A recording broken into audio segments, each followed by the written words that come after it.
নবী রাসূলরা আল্লাহকে পাইছে। সুবহানাল্লাহ বলেন। আল্লাহ বলেন ইয়া আইয়ুহার রাসূলু কুলু মিনাত তাইয়্যিবাত ওয়া আমালু সলিহাহ ইন্নী বিমা তা'মালুনা আলীম। কি সুন্দর একটা আয়াত, ঈমানদারদের সূরা।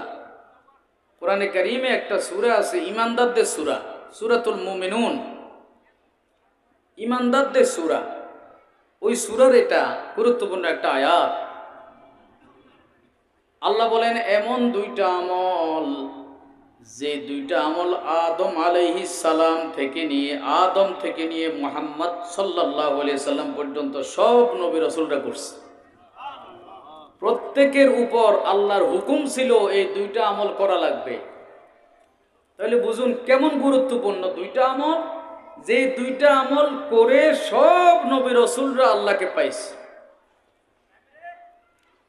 এমন দুইটা আমল